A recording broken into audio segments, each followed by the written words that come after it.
Let's do this. The Cult of Hockey podcast by the faithful and for the faithful. I'm David Staples of the Edmonton Journal, and I'm here today with Bruce from Dr. Tongue's 3D House of Horrors. Welcome, Bruce. Good evening, David. That was exhilarating. What a game. It was like a playoff game, wasn't it, in Yes. October? It had playoff intensity. That was a fantastic hockey game. Of course, if the Oilers lost, we wouldn't quite be so exhilarated. But they didn't lose. They won, and they really deserved to win, Bruce. The grade A shots, let me just get to those real quick here. Give me 1 second. Were 14-11 for the Oilers. And the 5 alarm shots, which are going 30% of the time and plus, 30% plus, were 7-6 for the Oilers.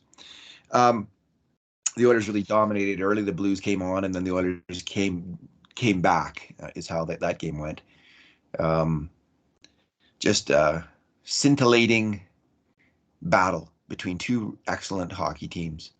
Very well played game. Yes, it was indeed a well-played game and very hotly contested in all areas of the ice, but especially around both goal creases.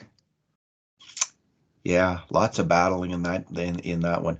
Okay, Bruce, this is our two good things, two bad things, and two numbers podcast, and because it's a big Oilers win for the first time this year, we will go with two good things each. Why don't you start it off? What's your first good thing? Sure. I'm going to tip the old hat to Ryan Nugent-Hopkins, who scored a milestone goal in the best possible way. A goal that decided a tight, high-intensity game late in the third period on a play that was a mix of just good, hard play going to the net and a little bit of skill thrown in by taking the puck out of the air and whacking it by the seemingly impenetrable Jordan Bennington in the St. Louis net, who's been giving the Oilers fits for 120 minutes now. And they finally managed to beat him 2 times in 2 games, but enough for, I think, a well-deserved split. But Nuge, for his 200th career goal, you could hardly ask for a better setting than that, and to get the job done. And that was the tip of the iceberg of what I thought was a pretty good game for him. Statistics show he played 21 minutes in this game, 5 shots on net, 58% on the face-off dot, best on the team, and he was in puck hawk mode. He was just I thought fully engaged in the endless puck battling that was going on in this contest, and he was one of the more successful ones, and he did get singled out as the game's second star between the two goalies, no doubt based on that game-winning goal and the tried and true formula. But I thought pretty deserving of it, and nice to see him again just get that milestone with one that really mattered. Yeah, he on that 2-minute power play Oh. That the Oilers had in the second period, where they just kept putting on the pressure. I don't remember many 2-minute power plays, Bruce. That's a very rare thing where you're in the opposition and the entire 2 minutes. And he came close. He got a really nice tip shot. Well, Draisaitl got a great shot off too there, right? Like his one timer. So there was 2 5-alarm chances, and Nuge got one of them. Interestingly, the Oilers had 2 penalties, and Nuge only played on the PK 30 seconds. So Draisaitl was out there for most of it. Possibly because the Oilers were hemmed in, I think, on one of those PKs for quite a bit of time. But Nuge wasn't used so much on the PK, but he did have a good game. I loved the winning goal because it was the winning goal, but it was just the way they scored it. They had been putting on a lot of pressure on St. Louis in their end, and they had already got one grade A chance. Hyman had come out. Kulak had set him up, and Hyman had come out from the side of the crease and almost scored. Then St. Louis finally got it out, but Bouchard heads up, passed that puck right in. Like they just regrouped and went right back at it. I think Kulak went in there, and Hyman won a battle, and then finally McDavid set up Nugent-Hopkins for the goal. It was a five-man effort. It was a brilliant goal, where they just they worked they worked their butts off and were rewarded for it. So Now excellent play. McDavid fished the puck out behind the net and he came out to just above the goal line. And man, what a pass he made. Threaded it through this narrow port right across the goal mouth where Nuge was breaking through on the far side. McDavid did not have a lot of space to make that pass, and he was able to zip it right through outward. Binnington couldn't reach it either, and St. Louis had done such a fantastic job in this game, cutting out passes through the slot. Time and again, the Oilers were in with a good chance, and it was a 2-on-1. They couldn't get the pass through, or there was a big pileup in front. One of the defensemen would make a hero play, and I'm talking like very good defensive plays by individual St. Louis players, like half a dozen or more that saved at least a deadly chance. All right, I will go with my first good thing, and it's the third line, which has been ever since they came together. I think 3 or 4 games ago. Warren Foegele, Ryan McLeod, and Jesse Puljujärvi have been playing well together, and Foegele and Puljujärvi have been getting a lot of heat as some of the $3 million men who haven't been scoring. But Jesse Puljujärvi scored tonight, and it was a fantastic, absolutely fantastic rush by Warren Foegele. Just barged down that wing and threw the puck out between some skates into the slot area, which is usually a pretty good play, even if it was a blind pass. Right on Darnell Nurse's stick, and Nurse made no mistake. He just absolutely blasted that puck, winged that puck through St. Louis coverage, and Puljujärvi got his stick on it as it went to the net. And I don't think it would have scored if he hadn't. I think it changed the direction, and very nice play. It was Puljujärvi's second grade A shot of the game. He had come down the wing earlier in the game. Ryan McLeod had set him up for with a nice pass, and he came charging down. 2-on-1, 2-on-1. Foegele was there on the other side, and Puljujärvi put a difficult shot on net.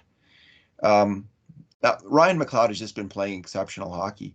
He's showing a lot of confidence with the puck, skill with the puck, and overall speed. He's as we said, he set up Puljujärvi. He got his own nice shot on a tip in the first period on net, and set up Foegele for what should have been a goal. I mean, that was just horseshoes for Binnington, honestly, where they came down on a 2-on-1, and McLeod put it right on Fogel's stick in the slot on a kind of a cross-seam pass, and Foegele got it right on net, and Binnington somehow stopped it. But there was one ugly play where he and in the third period where he and Bouchard put it off McLeod's skate, and that led to Barbashev getting a 5-alarm chance in the third period. That was a shaky moment.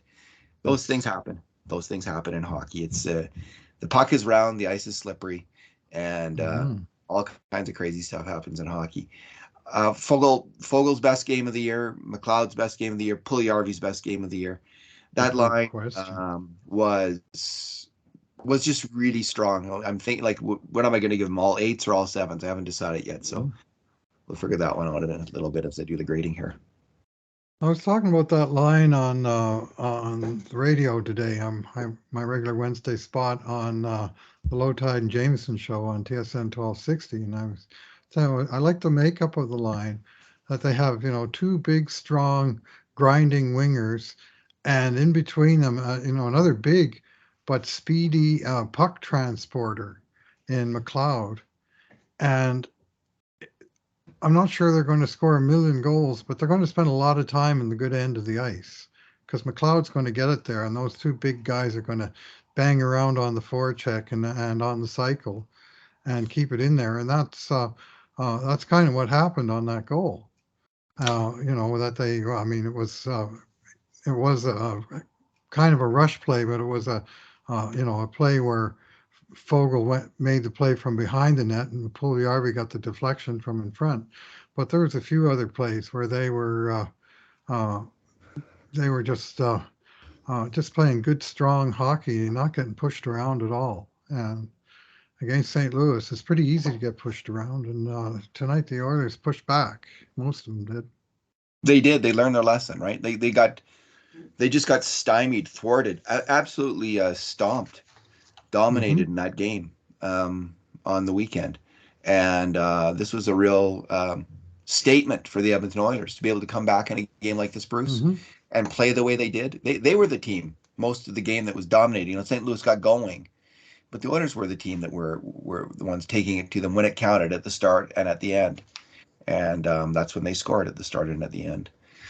What's your second good thing, Bruce? 20-6 in the second period shots for St. Louis, and they did come on in the last 5 minutes or so of that period. But I Edmonton think was St. Louis pushing, is. uh, Go ahead. and I think Edmonton had more chances than they had actual shots. They had a lot that weren't getting through, that were being, as I mentioned, saved by hero plays by the defenders, either making emergency shot blocks or stopping deadly passes in tight to the net. But yeah, Edmonton. I mean, by our count, Edmonton did have the majority of the grade A chances. I My wouldn't be second, surprised if St. Louis's shot total was inflated, honestly. It seemed like I didn't see them really out shooting the Oilers, but maybe I'm wrong. Go ahead, Bruce. yeah, my second good thing. I'm going to pick Darnell Nurse in this game, and I thought he was composed and in control from the very first shift of this game. I looked good on the puck, crisply moving the puck, skating well, standing up, um, just standing in there. Now, here's one place where the St. Louis counters did not credit anything, because they said Darnell Nurse had 0 hits in that game, and they said most of the Oilers had 0 hits, and the team as a whole had 8-21. I don't know about that. I do know that uh, uh, I thought Nurse was strong on the defensive side. I thought he skated really well, and he had a key play in two Oilers goals, the first and the last. The first being when he uh, jumped into the play to take that shot that Puljujärvi tipped home. And you could see, if you watch the replay on that goal, watch the trajectory of the puck. Before it gets to Puljujärvi, it's a flat puck, and after it goes by Puljujärvi's stick, it's a wobbling puck. You see the slow motion replay. He definitely got a piece of it, but that was a good tippable shot that Darnell let fly there. And then on the empty net goal at the end, Nurse twice stood in the lane and blocked wicked shots by Vladimir Tarasenko, who's one of the wicked shooters in this league. And the second one, the puck took a more favorable bounce than the first one had, and it went to Kane and Draisaitl, who were able to together work it out, and Draisaitl fed Hyman for the cherry picker, Hyman, for the open net breakaway, and that put it to bed. But like, it wasn't a perfect game from Nurse, and he almost never plays a perfect game. Perfect's not his middle name, but positive influence around the game, absolutely. I thought he had a lot of good moments in this game, and he was a pretty commanding figure out there. And he played 24 minutes and 10 seconds on a night that no other Oiler D-man got to even 19 minutes. Like, he was clearly the guy they were most heavily relying on in a low-scoring game with either a one-goal lead or a tie score.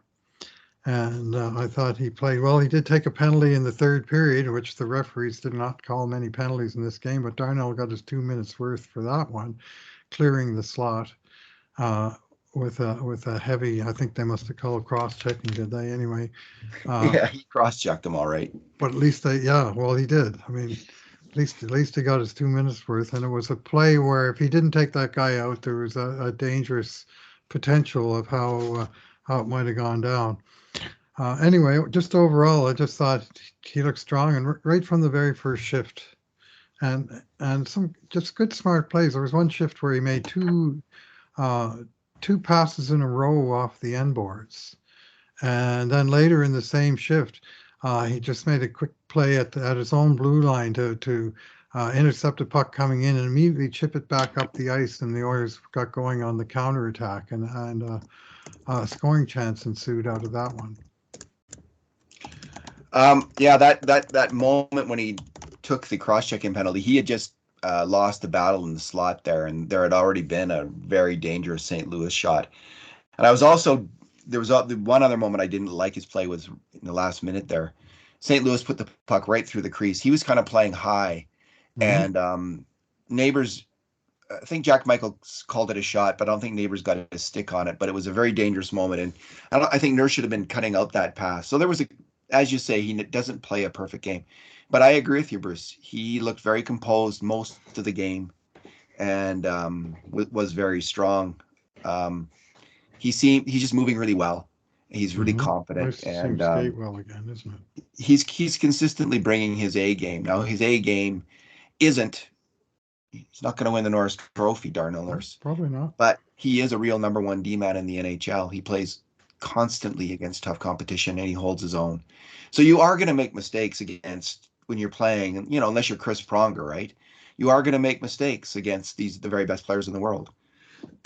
He does, but he gets more of it than he gives up. He's Hmm. quite a hockey player. Bruce, my second good thing is Stuart Skinner, and he had a very quiet early part of the game. He was sharp on everything that he needed to be sharp on, and then St. Louis at the end of the second period just started to rip off grade A shot after grade A shot, and he just was tremendous. He saved every single one of them except for the one that O'Reilly batted out of the air. In the third, there was lots of scary moments in the third. Hmm. Nathan Walker got a good shot. That's one that Nurse lost the battle on, and Right. Nathan Walker got a good shot, and Barbashev's shot off the McLeod Bouchard turnover. But other than that, he didn't. There was lots of action, but not a lot of dangerous action for Skinner. But nonetheless, that spate in that period in the late in the second period where he played so well, and just his early sharpness, his late composure, man, he looked like a real NHL goalie. He looked like a solid veteran hockey player, composed, solid, not going to give you, not going to give up a bad goal, and going to make some big saves. I mean, everything you'd want in a goalie, Stuart Skinner was tonight. I'm going to have to give him an 8, I think, for that game, maybe even a 9. But Oh, easily. he was he had a great game. I'm going to give him an 8. So He was square to every shot. yeah, Like, St. Louis would be letting go of drive, and Skinner would be in the right spot, and the puck would hit him in the breadbasket or in the body. He wasn't giving up any fat rebounds. I mean, the one goal was scored on a rebound where O'Reilly took it out of the air and whacked it off of Skinner and, into the net with killer goal, 5 seconds left in the period. But that wasn't on Skinner. Uh, that was on a breakdown in front of him that we'll talk about in a minute. But uh, all the shots, first time shots off of St. Louis sticks, I don't think there was one where he was out of position. And he's such a big guy; he just sort of fills the net. And tonight he filled it like he left me feeling very secure indeed that the next shot was not going to go in. It was going to hit Stuart Skinner, and then it was going to stick to him. I might have to Uh, give him a 9. I'll have to see.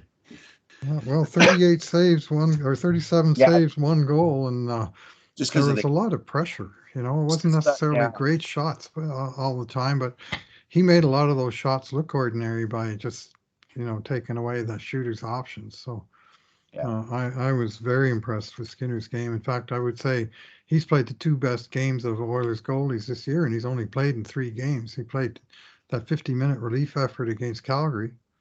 Fantastic in that game, no goals against, and a lot of dangerous shots. And then tonight, one goal against for a win. And I did not see all of the 1-0 or 2-0 loss to St. Louis on Saturday, which I understand was the best game so far for Campbell. But it was Skinner. Just to focus on Skinner, he's had 3 games and 2 of them were outstanding. And the third one, Yeah.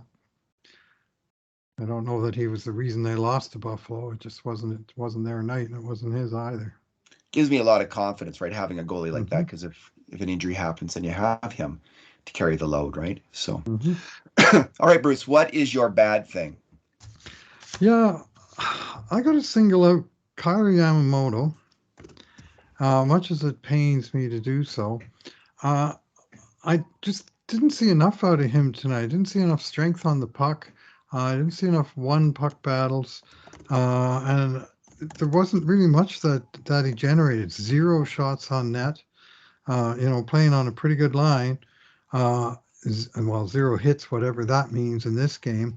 And I just thought a fairly mediocre effort. And when you look at the shot shares, he's bottom of the barrel. With the Oilers could have shot 10-2 when Yamamoto was on the ice, significantly lower even than his own line mates. So you kind of wonder what the heck is going on there. But I'm not seeing him good these last number of games, and I didn't really see him good in this game.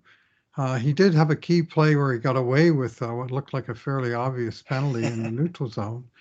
And I noticed the guy on Sportsnet after the game, the color guy, saying St. Louis got every reason to be sour about that game because they missed this obvious call on Yamamoto just before Edmonton scored. Jeez.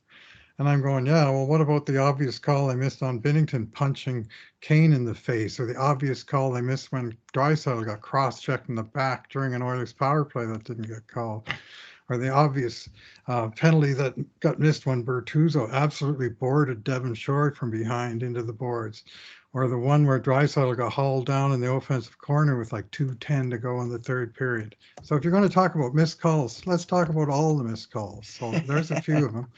And I will resist the strong temptation to call the Zebras my bad thing, but I do note that Edmonton got 3 whole power plays in 2 games against St. Louis, who was playing a mean, tough game against them. And I guess, I mean, it's a good test, and to survive and even get the split is a good outcome. But it was not a I don't think the whole team was at top of their game tonight, but enough of the guys were to just barely get the job done. He was injured, right? To start the year, Yamamoto. Yes. He missed some games. He missed the first game, yeah. Yeah, he missed the game, and he hasn't looked like he's playing healthy. When he's playing healthy, Kari Yamamoto is quicker and more tenacious. And tenacity is his game for sure. That's what I'm sort of seeing. We're not seeing it, Bruce. Coming down 2-on-2 and not making a strong play with the puck at the blue line and having it go the other way. And this was a game where players needed to play with their man strength because they sure were playing against it. And maybe tonight he just looked small and light, like I guess he is. And, I don't mean to single that out other than it seemed to be apparent in the game that he wasn't winning strength battles and puck battles for the most part. Yeah, I'm guessing he's still working his way back. Yeah, that may well be so. My bad thing, Bruce. So the Oilers have their Nurse in this 1-0 lead, and they get a penalty late in the second period. I can't recall the penalty off the top of my head. It was Kane first, coming down and chopping a guy's stick. Oh yeah, that's a penalty. Yeah, that was your first outburst about the refs online. Bruce and I communicate during the game on our score sheet. It's our grade. And we delete some of it because it needs to be deleted. Anyway. Colorful description there. And anyway, they did a good job of killing off that penalty. They were getting it done. And then just right at the end of the penalty, near the end of the period, it looks like they're going to get out of the period with a 1-0 lead. They send Connor McDavid out to kill the last 15, 20 seconds of the penalty. And what does he do? He gets over aggressive. And the Blues are breaking in, and there's 2D back in the middle of the ice, and they're coming down the wing on Nugent's side of the ice, right? Nugent-Hopkins, and he's there to make the play and battle for the puck. So McDavid, you think, stay on your side, cover off the other side in case they make a pass over. But he goes charging over there and loses the battle and is out of the play. And what happens? Immediately the puck goes to his side of the ice where he should have been, and he's out of position to make a play. And they get a pretty open shot that Kulak has a hard time blocking. I mean, he's kind of left out there on an island because it's so wide open, the shot. And the rebound goes to O'Reilly and into the net. So, Connor McDavid isn't a seasoned penalty killer.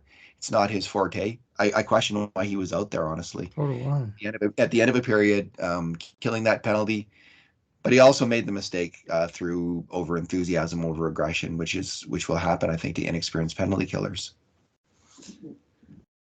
Yeah, well, this shift was, it started with 15 seconds left in the period and was late in the power play, but not that late in the sense that usually McDavid's shifts at the end of power plays are done so that he can then be already out there when the guy comes out of the box. But in this case, 10 of the 18:11 of the second period. So he wasn't going to come out of the box before the end of the period, no matter what. And so they had like 20 seconds of penalty to kill, 10 in the second, 10 in the third. And they sent McDavid out for the very last few seconds of the second, and he got sucked way out of position. I mean, you got two forwards on the same boards on the penalty kill. Well, guess what? You only got two forwards. So you haven't got a guy behind you that's going to clean up the middle of the ice. And that turned bad real fast. Yes. I mean, he redeemed himself with a great pass. Oh yes, he redeems himself in a lot of ways, but that was just a. I would share some of the criticism there for whoever sent him out there. I mean, it just didn't make sense. Bruce, your number. Yeah, I'm going to go with the number 3. And that's the number of goals that the Oilers scored to win this game. And really, they only needed 2 to win this game. And that's the first time this year that they've won a game with fewer than 5 goals. And I was starting to get concerned that they're going to need a score fest every time they win a game, that they hadn't shown yet the ability to win a lower scoring game. They lost 4-3, 4-2, 2-0, and they'd won their games 5-3, 5-3, and 6-3, was it? No, 5-3, 6-4, and 6-3. So, I mean, love all those goals, but I don't like the thought that you're going to need to score 5 times to win a hockey game. And tonight they showed that they have other ways of winning a game. And it's early in the season, you're going to expect, obviously, a little funkiness in the distributions at this point. But it was just kind of reassuring to see them put up a good enough defensive and goaltending effort to win a low-scoring tight game. Indeed. Excuse me. My number is 8. The Oilers have let in 8 power play goals now in 7 games, and that's not good, Bruce. And it's been it's the biggest problem on the team right now is their PK. They're just not getting it done. They're just not getting it done every single game. They've let in at least 1. So to put that in perspective, last year in 82 games, they let in 52 power play goals. And the power play wasn't even that good last year. It was 17th overall in the league. It was mediocre. So this year they're falling apart. And we track grade A shots on the power play. They're letting in a much higher rate of grade A shots than they did last year on the power play. And way higher than they did when they were one of the best PKs in the league. So, excuse me, there's something going wrong on the PK. These things are hard to analyze. Like one person just suggested, they're not working hard enough. They're not digging in and working hard enough. I don't know if that's the case or if it's personnel. I mean, they've lost Chris Russell and Adam Larson in the last couple of years. Those 2 guys were outstanding penalty killers. Excuse me. So losing those 2 guys does not help. And, they've had, they've tried Ryan Murray and Tyson Barrie out there. That's not going to work. Evan Bouchard's been a little better. And Ceci and Nurse have had their struggles early on as well. Nugent's had his struggles early on. So, this is just a struggling penalty kill. I don't have the answers. I don't even have a solid critique of it, honestly. But they've got to get this together. You can't obviously you can't let in a power play goal every single game in the NHL. So you got to figure it out. Yeah, they're on pace for about 95 power play goals against at this point. Yuck. And obviously, that's going to calm down. I'm finding they're struggling to clear the zone. Yeah. And there's too many plays where it looks like they have a chance to clear it, and they either make a weak shot or they fire and bounce one off of another Oiler, or they pass it right to the guy in the point, or or whiff it. There's just Niemelainen hit McLeod, I think, in the third yeah, period. Oh, oh, jeez. man, Yeah, I hear you. yeah. So it was not good, and they're just struggling. Like they just don't. I really do think it's a personnel thing. They Hmm. might need to go. Either train Niemelainen or when Broberry's healthy, call him up, see how he does. I just don't like. They're trying this player, that player. I don't mind Evan Bouchard. He did a good job last year, and because when he gets his stick on the puck, it's usually out of the Oilers' end. Like that's the good thing about Evan Bouchard, and he's getting better positionally all the time. Like he's not going to ever be Big Bobby Clobber, but he is smart positionally now, getting smarter. So I like CC okay, but CC struggled this year on the PK. Nurse has had his moments too of struggle. So they're just not in sync. They're not getting it done. They're leaking grade A shots and they're leaking goals. So not good. That should be job one, fixing that. Because at even strength, this has been a pretty good team. Like in terms of grade A shots, they're doing better than the opposition by quite a bit, according to our numbers. So and their power play strong. So if they can get that going, if they can really tighten it down on the PK, um, let the good times roll. Yeah, yeah, because the power play is going to produce. I mean, it didn't get a goal tonight, but man, were they ever creating Jeez. uh, incredible scrambles and pileups. It was like rugby at the 1 meter line. A lot of the Oilers' power plays, and they just couldn't ever seem to get the clean pass or shot through.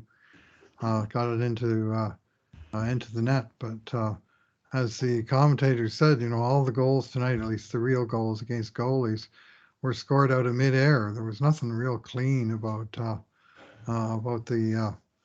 plays because defense and goaltending was so staunch. It took some sort of extraordinary deflection or uh, bounce of a shot out of the air and into the net for a goal even to be scored. You have to hand it to St. Louis for rebuilding so fast. I mean, bringing in players like Robert Thomas Oh and man, he's good. Kyrou and um, Torrey Krug. Hmm. He's working out. Colton Preco, of course, has always been there. Jake Neighbors looks good. So this is a hell of a team. And McLeody, I Ivan mean, they've done it. Barbashev, the guy they got Ivan with the Barbashev. draft pick that from the Magnus Pyarvi for David Perron trade. There you go. That was Magnus Pyarvi and a second round pick for David Perron, and the second round pick turned out to be Ivan Barbashev, who's played his whole career there in St. Louis and has suddenly emerged as an offensive force after years of being a pestiferous checker. Barba Papa. All right, Mm-hmm. Bruce. Let's leave it there. I got to write the game grade. So Mm-hmm. thanks for talking tonight. All right. Thanks for listening, everyone. And in the meantime, and in between times, this has been another edition of the Cult of Hockey podcast.